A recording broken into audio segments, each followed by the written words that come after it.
जगन्नाथ मोते डाकिथिले केते बलिया रे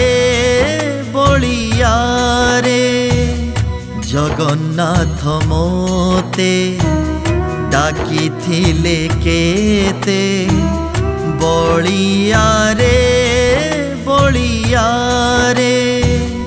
डाकिथिले बाया करी मोते बाया डाकिथिले बाया करी मोते बाया शिशु अनंत नाम रे शिशु अनंत नाम रे जगन्नाथ मोते डाकिथिले केते बलिया रे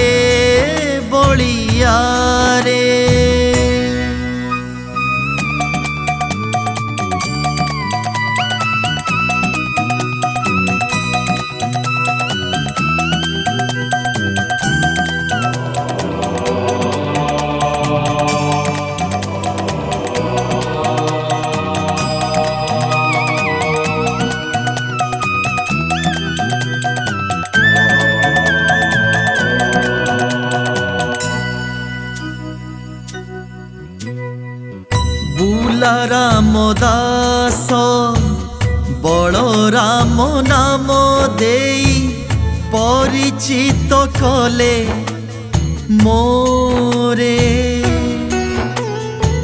श्री गणेश दास कालिया नाम को ग्रहण कले अंतरे मु तो जानी नाम मोर मु तो जानी नाम मोर मु जीव परम भाव रे जीव परम भाव रे जगन्नाथ मोते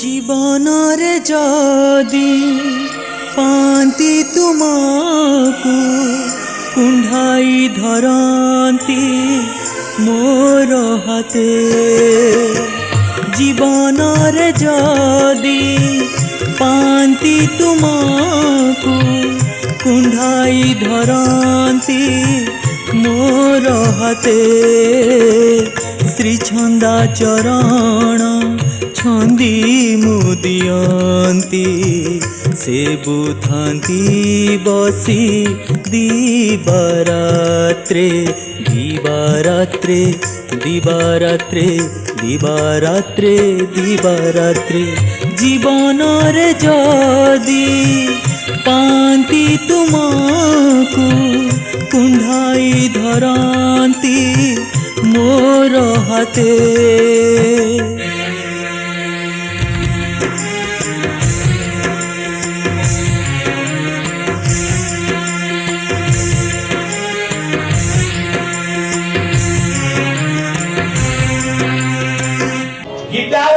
परिष्कार कहले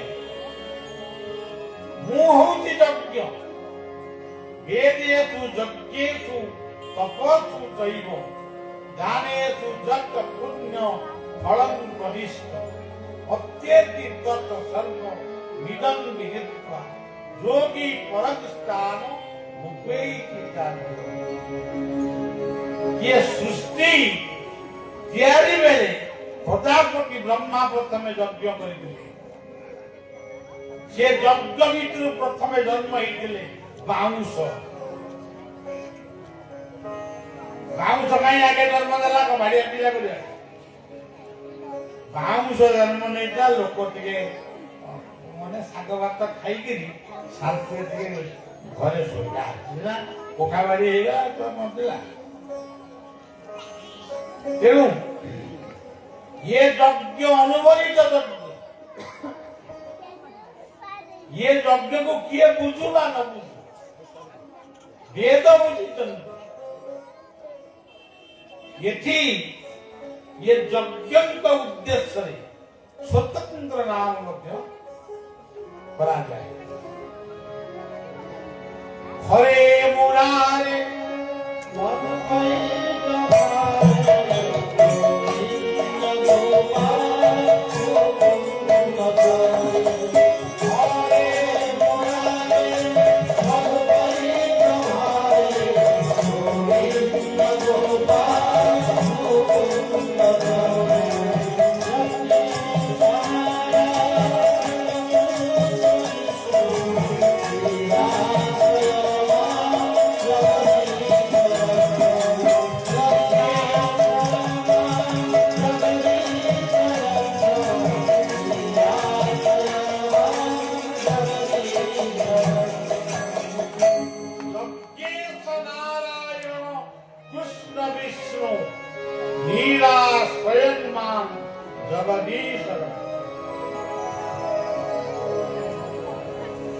से कथा कौन आम पढ़ुना शुणुना मन रखु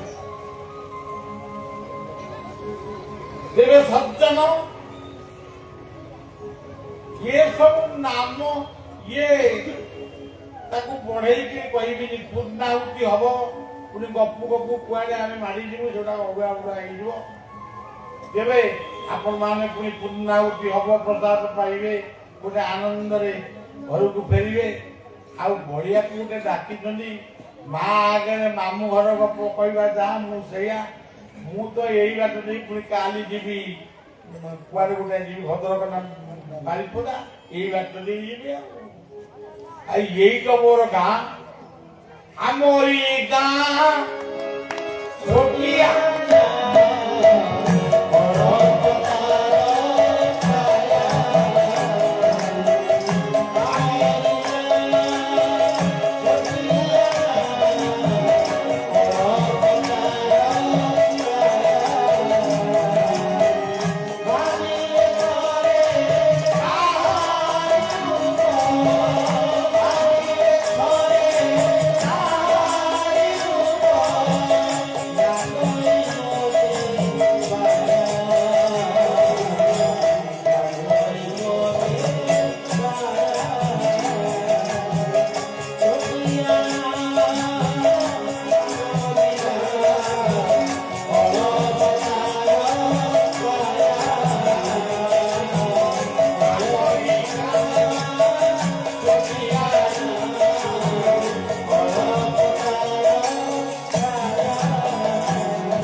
किंतु वेद कहते विश्वर आत्मा कौटी अच्छी विश्वं परिपुष्टं ग्रामेस्मिन् अनाथ विश्वर आत्मा गाँव रही घर को वैकुंठ कर ग्राम को वैकुंठ कर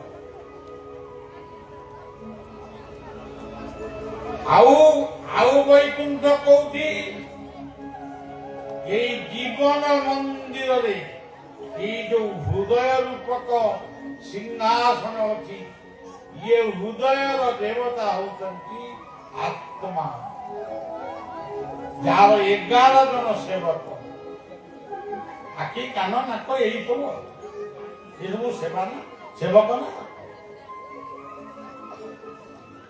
किंतु हाथ आम हाथटी पाई काम करू कि नाम करू कि तार सेवा कर आम करुचु कौन छुरी धरुचु भम ଫୁଟଉଛୁ, ମଦ ବୋତଲ ପିଉଛୁ, ସିଗାରେଟ କାଢୁଛୁ, ଗୁଟୁକା ଖାଉଛୁ। ଆରେ ଇଏ କି କଥା? ହାତ କଣ ଏଇଠି ପାଇଁ ସୃଷ୍ଟି ହେଇଥିଲା? ଇଏ ଆଖି ମାର ମୂର୍ତ୍ତିକୁ ଦେଖିକି ମା କହିଲେ କଣ? ମୋ ଯୁକ୍ତା, ମୋ କହିଲେ ବ୍ୟାପକ ମୟ, ମୋ କହିଲେ ମସ୍ତିଷ୍କ, ଆ କହିଲେ ଆତ୍ମା। ତେଣୁ ଯୋଉଠି ମା ସେଇଠି ମଧ୍ୟ ବାପା। ଆପଣ କହିବେ ମତେ ସେ ମନ୍ତ୍ର, ଗୋଟେ ପିଲା କହିଲା ମତେ ସେ ମନ୍ତ୍ର ଫନ୍ତ୍ର ଗୁଡାକ ମୁଁ ଜପ ମାନେ କରିପାରେ। ଆଚ୍ଛା ତୁ ବାପା ବୋଉ ଶବ୍ଦ, ବାପା ବୋଉ ଇଏ ତାର ଅକ୍ଷର ଜାଣି? ନା ସେଇଟା ଜାଣିବି। କାଳେ ତୁ ଠିକ ମନ୍ତ୍ର ପଢୁଛୁ, ତୁ କାଲି ଠାରୁ କହିବୁ ବାପା ବୋଉ ବାପା ବୋଉ, କିଛି ଓମ୍ ଫୋମ୍ କି ଦରକାର, କେବଳ କହିବୁ ବାପା କିମ୍ବା ବାପା ମା। କେମିତି କହିବୁ?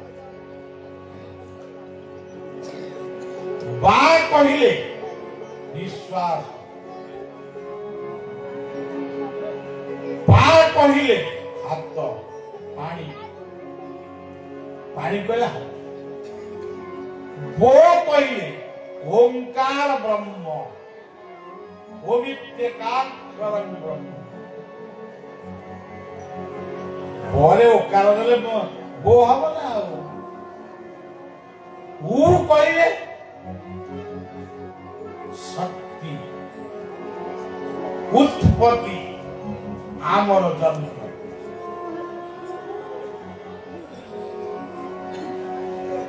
ଆଚ୍ଛା ଦେଖନ୍ତୁ, ଇଏ ବାପା ବୋଉ ଚାରୋଟି ଅକ୍ଷରରେ କେତେ ମନ୍ତ୍ର, କେତେ କଥା ଅଛି। ବାପା ବୋଉ, ଯେଉଁ ବୋଉ କୋଳରେ ଶୋଇଥିବା ବେଳେ ଦିନେ ଆମ ବୋଉ ଆମକୁ ଶିଖେଇଥିଲା, ଭୋରେ ପାଇଲା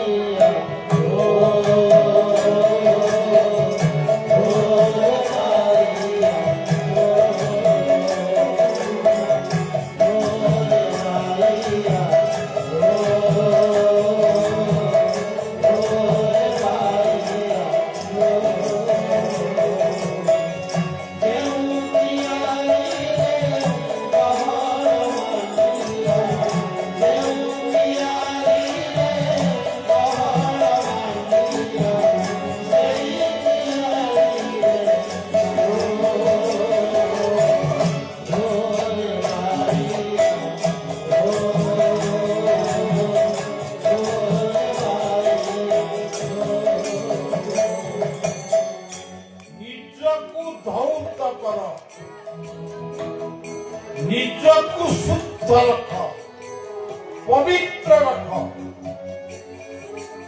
ଖାଲି ଗଙ୍ଗାରେ ଗାଧେଇ ପଡିଲେ ହବ କି? ଇଏ କଥା କିଏ କହିବ? ମୋ ବୋଉ ମତେ ଶିଖେଇ, ମୋ ମା ମତେ ଶିଖେଇଥିଲା। ମା କହିଲେ ତ ମାଟି, ଆଉ ମାଟି ମା, ଆଉ ମାଟି ମା ଅଙ୍ଗନେ ସୁଧା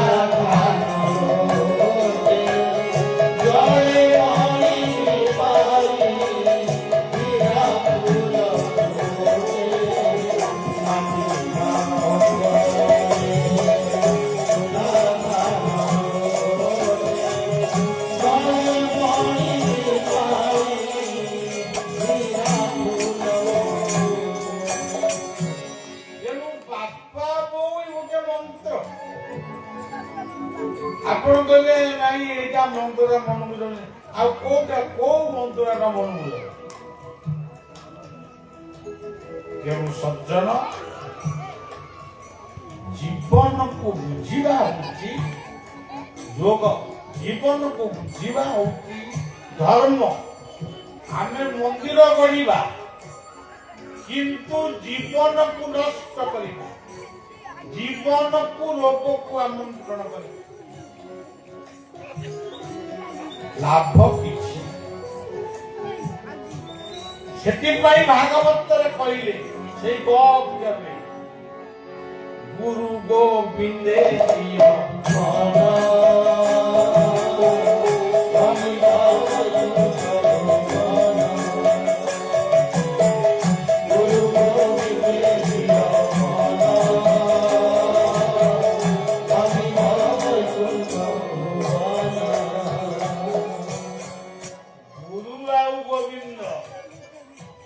ଦୁନିଆରେ କହୁଛ କିଛି ଆମେ ନବୁନି କିଛି ନବନି ଜନ୍ମ ହେଲ କାହିଁ କିଛି ନବନି ଜନ୍ମ ହେଲ କାହିଁ ମତେ ଯିଏ କହନି ମୋ ଆଗରେ ଯିଏ କହନି ଆମେ କିଛି ନବୁନି ଗୋଟେ ଗୋଟେ ଲୋକ କହନ୍ତି ଧନ ମାଗୁ ନାହିଁ ଜନ ମାଗୁ ନାହିଁ ମାଗୁଛି କଣ ଶରଧା ବାଲିର ହାତ ଶରଧା ବାଲିର ହାତ ଦେଇ କଣ କରିବ ଏଟାକେ ଟେକା ପକେଇ ବସିବ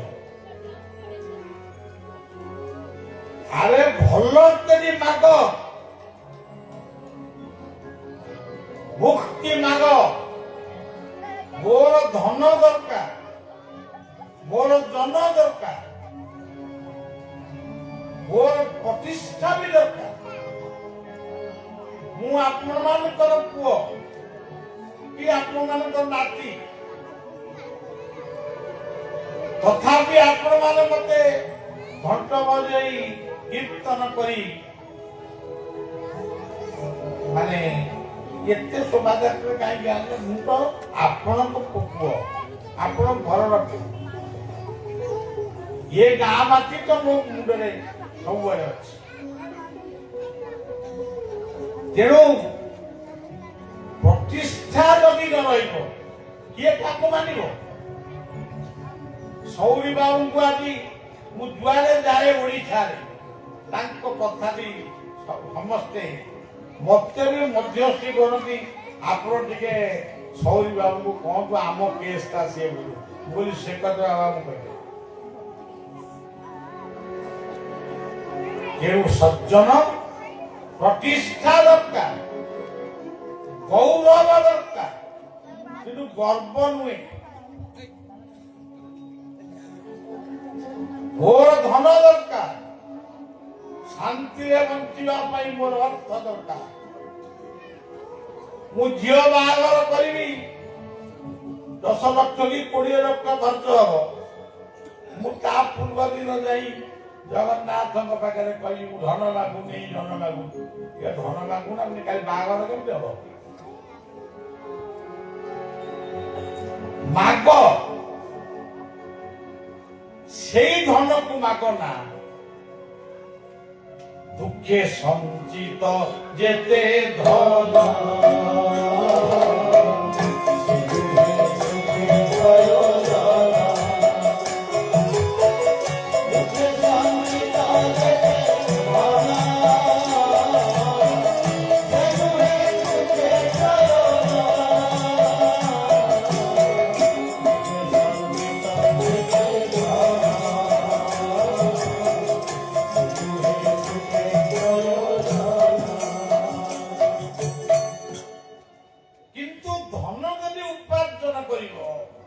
ଏମିତିଆ କାମ ସବୁ କର ଆଉ ଚିକେନ ଝୋଳ କଲେ କଣ ହବ ଯେ ଯାକୁ ମାରେ ସୁଖ ଭୋରେ ସେଠାକୁ ମାରେ ଅନ୍ତରାରେ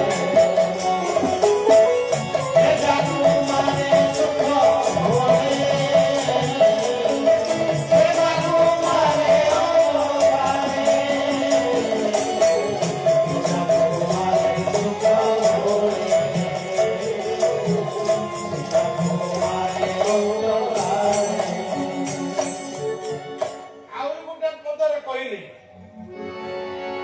জীবরে যাও দয়া নাই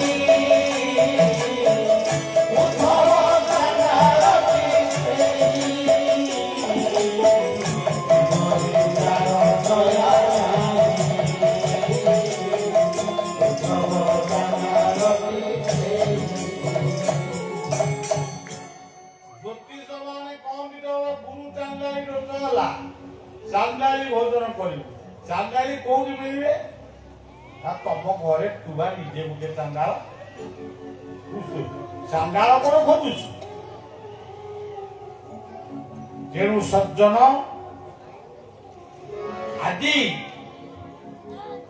ବିବେକାନନ୍ଦ ଆମର କୋଉ ଦିନ କହିଥିଲେ ଜୀବ ସେବା କରେ ଯେଉଁ জন সেই জন সেবিতে ঈশ্বর।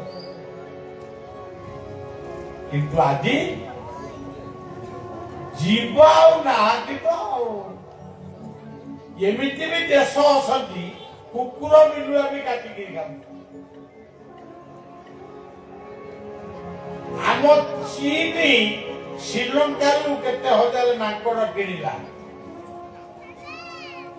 କିଏ ମାଙ୍କଡ କାହିଁ କିଣିଲା? ମାଙ୍କଡ ମାଂସ ଖାଇବେ। ବର୍ତ୍ତମାନ ଆମ ପୃଥିବୀ ଯାକ ଖାଲି କୁମ୍ଭକର୍ମ। ଆମେ କହୁଛୁ କଂସ, ଆମ ଘରେ କଂସ। ଗୋ ବ୍ରାହ୍ମଣ ଶିଶୁ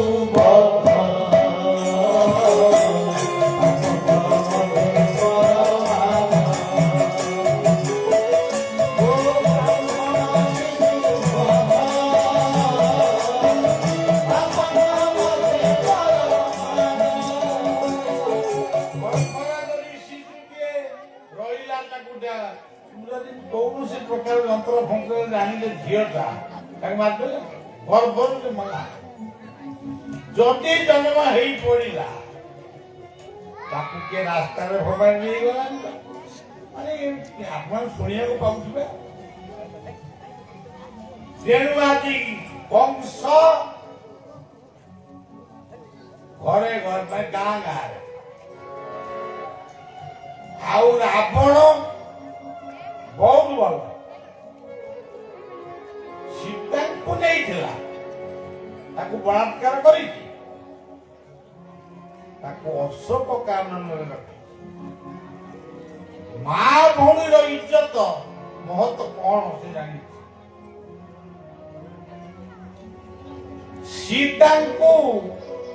ସୀତାଙ୍କ ମନକୁ ପରୀକ୍ଷା କରିବା ପାଇଁ କାଳେ ରାମଙ୍କ ଆଡୁ ତାଙ୍କ ମନ ପଳେଇଲାଣି। ତେଣୁ ଗୋଟେ ରାମଙ୍କ ଭଳିଆ ମୁଣ୍ଡ ନେଇକି ତାଙ୍କ ଆଗରେ ଥୋଇଲେ। ମୁଁ ରାମଙ୍କୁ ତ ବଦ୍ଧ କରିଥିଲି, ତୁ ମୋ ରାଣୀ ହ। ସୀତା କହନ୍ତି ମୋ ରାମଙ୍କୁ କେହି ବି ମାରିପାରିବେ। ତେଣୁ ସଜ୍ଜନ ଆଜି ତମେ ରାବଣ ପୋଡି କରୁଛ, କିନ୍ତୁ ନିଜେ ପୋଡା ମୁଆ ମାତ।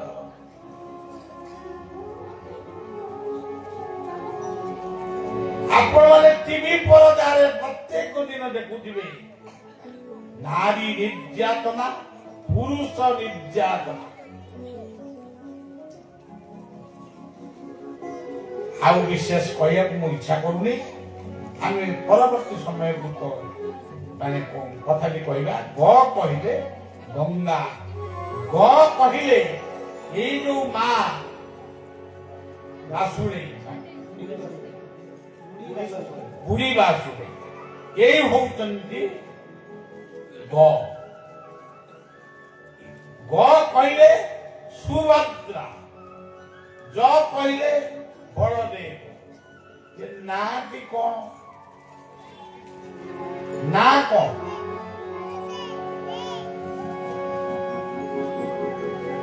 ତାକୁ ସଂକ୍ଷିପ୍ତରେ କହିଦଉଛି। ସତ୍ୟ ଯୁଗରେ ନାଁ ହଉଛି ନାରାୟଣ। ନାରାୟଣଂ ପରାଂ ଦେବା, ନାରାୟଣଂ ପରାଂ ଧରା, ନାରାୟଣଂ ପରାଂ ଗତି, ନାରାୟଣଂ ପରାଂ। ତ୍ରେତୟା ଯୁଗରେ ନାଁଟି କଣ? ରାମ ନାରାୟଣ ଅମୃତ, ମୁକୁନ୍ଦ ମଧୁସୂଦନ, କୃଷ୍ଣ କେଶବ ସଂସାରେ, ହରେ ବୈକୁଣ୍ଠ। ତ୍ରେତୟା ଯୁଗରେ ବି ନା କଲେ ରାମ ନାରାୟଣ।